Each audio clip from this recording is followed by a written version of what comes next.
रहिले पर्वत पहाड़वा पर ब्रह्मा जी कैसन भाग देले बा। रहिले पर्वत पहाड़वा पर ब्रह्मा जी कैसन भाग देले बा।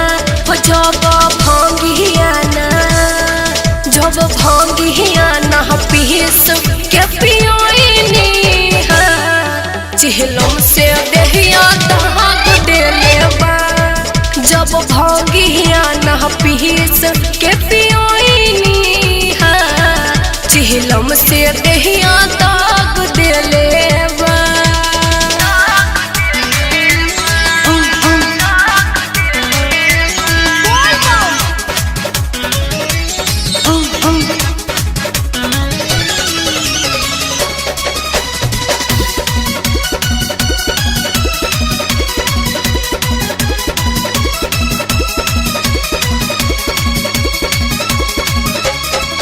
बड़ बौरा बहला तो पयतना कोइनी रही हम राजक बेटी झोपड़ी में आईनी।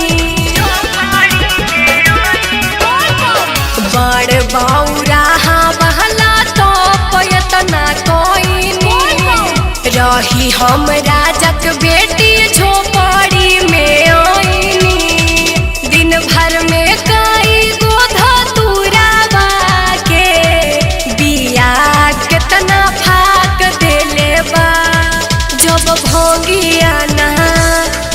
जब भंगिया ना पीस के पियोइनी चिलम से देहिया दाग देले बा।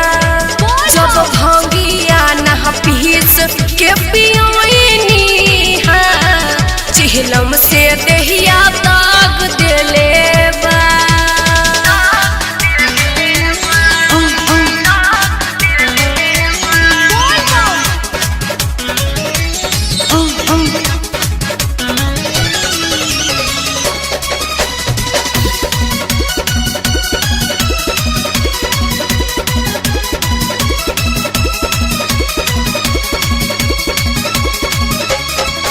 एक मन कहराता कि नैहर चली जाइती जाके सब बात अपना माई से बतैती।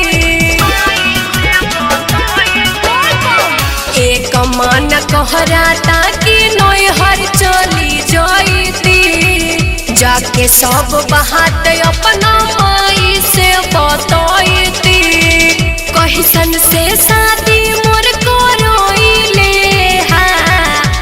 मोहिया बड़ा दुख देले बा। जब भांगिया ना पीस के पियोइनी चिहलम से देहिया दाग देले बा। जब भांगिया ना पीस के पियोइनी चिहलम से देहिया दाग देले बा।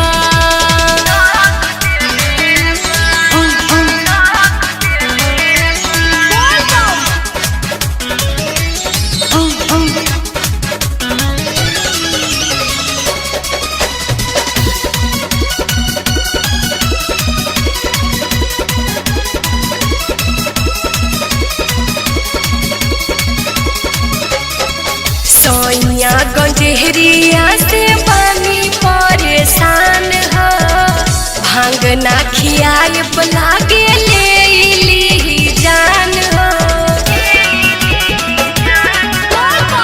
सोइया गंजेरिया से पानी परेशान हो भांग ना खियाए लागे ले ली जान हो। अरुण से गाना लिखवाइनी साजी सुनर राग देले बा। जब भांगिया ना पीस के पियोइनी चिहलम से देहिया दाग देले बा। जब भांगिया ना पीस के पियो